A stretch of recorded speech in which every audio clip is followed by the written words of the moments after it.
Just nice, tak lembut dan tak keras sangat. Bila tergigit dia punya keledek tu, Masya Allah, sedap sangat. Bismillahirrahmanirrahim. Rasanya memang sedap. Manis dia memang pas. Tak berapa manis sangat. Nak tahu cara membuatnya? Jom ikuti terus.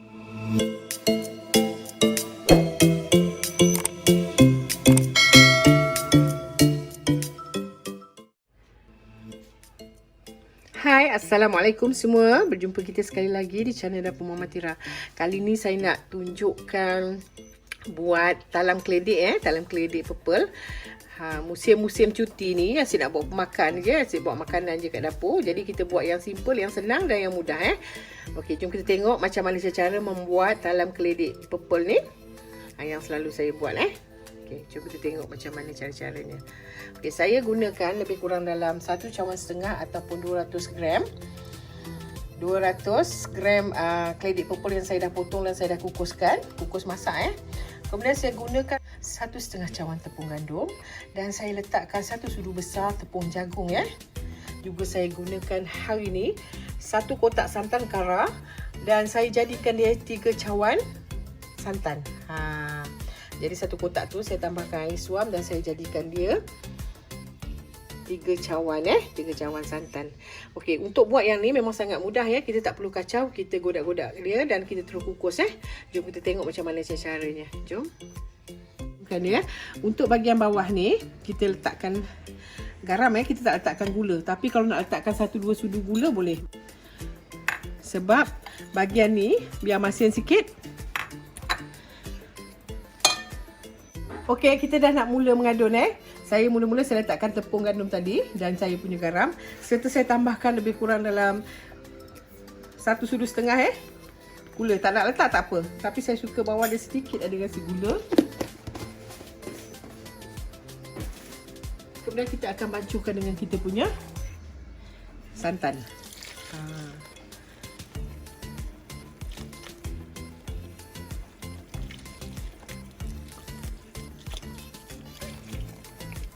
Kita kacaukan dia hingga dia betul-betul rata. Dan kemudian kita akan tapiskan dia. Kita akan tapiskan dia ke dalam bekas lain. Kemudian baru kita letakkan kita punya keledek dan kita kukus terus Kita punya bulan tadi sebelum kita masukkan keledek. Sebab yang ni kita tak kacau atas dapur, kita terus kukus. Jadi kita kacau dia rata, kita masukkan kita punya keledek kita dan kita terus tuangkan ke atas kita punya loyang. Saya gunakan loyang 10x10 yang saya dah halaskan dengan plastik dan saya dah sapukan sedikit minyak.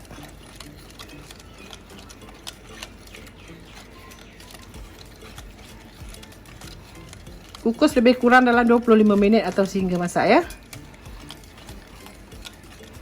Bergantung kepada kukusan masing-masing. Okey, kemudian saya akan tuangkan ke dalam kita punya ni. Kita ratakan lepas tu kita ratakan.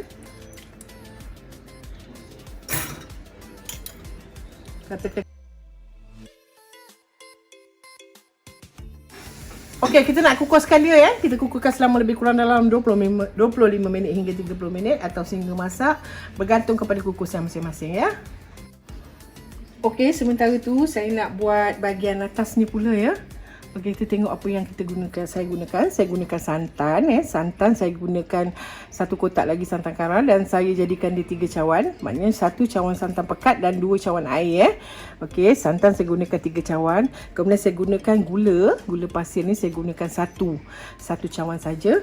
Sementara dia punya tepung ni saya gunakan 1,5 cawan tepung gandum dan saya letakkan 1 sudu besar tepung hong kui ataupun tepung jagung boleh dan saya letakkan setengah TSP garam.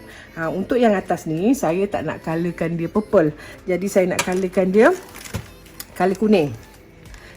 Saya nak tukarkan dia kepada color kuning. Cantik kuning kuning atas. Kemudian saya nak letakkan 1 TSP perisa jagung dan juga pewarna kuning.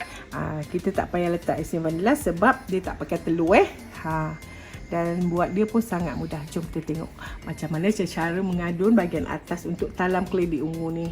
Jom. Tepung kita letakkan tepung.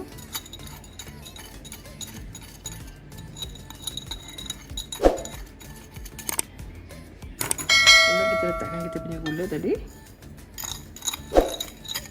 Garam kita letak tadi. Dan kita adunkan dia bersama dengan kita punya santan.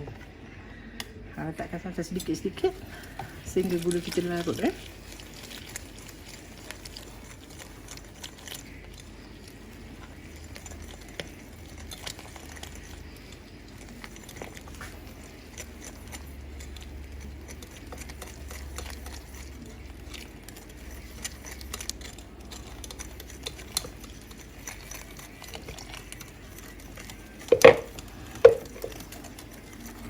Kita letakkan kita punya perisa jagung kita lebih kurang 1 TSP.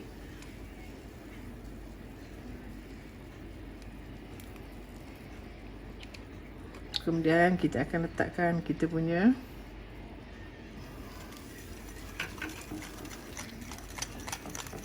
warna kuning lepas tu kita tapiskan terus ke atas kita punya bahagian yang bawah tadi.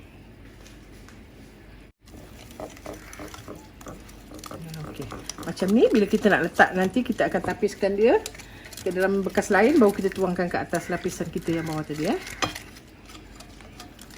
Saya akan tapiskan dulu dan kita akan tuangkan ke atas kita punya lapisan yang pertama tadi.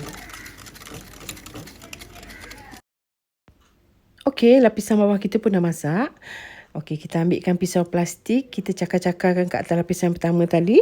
Kemudian kita tuang ke adunan kuning kita ni. Apabila kita dah habis menuang lapisan kuning ni, kita kukus semula. Tapi jangan lupa kita tutup. Dan kemudian baru kita tutupkan pengukus. Kita kukus lebih kurang dalam 25 minit hingga 30 minit Keledik pepel saya yang dah siap. Memang sedap. Dan bagi orang yang tak makan telur, bolehlah cuba buat Memang sangat sedap dan sangat mudah buat dia. Dia tak manis Memang kalau orang tak suka manis, memang ikut sajalah dia punya resepinya. Memang tak manis. Rasanya sedang-sedang je, pas-pasan je bagi saya Tengok tu, memang cantik dan sangatlah mudah. Boleh buat minum petang, sarapan pagi ataupun meniaga sarapan ke, atau untuk jualan di bazar Ramadan, sangatlah sesuai. Okey. Bagi perempuan yang sukakan video ni, bolehlah subscribe, like, share dan komen. Dan jangan lupa tekan tombol lonceng supaya tidak ketinggalan dengan resipi-resipi menarik yang saya akan kongsikan di minggu-minggu akan datang. Akhir kata, maaf dari saya, anda ada tersilap bahasa, terkasar ataupun yang tidak saya sedari Jumpa lagi, selamat mencuba. Assalamualaikum, bye-bye. Terima kasih kerana sudi menonton. Bye.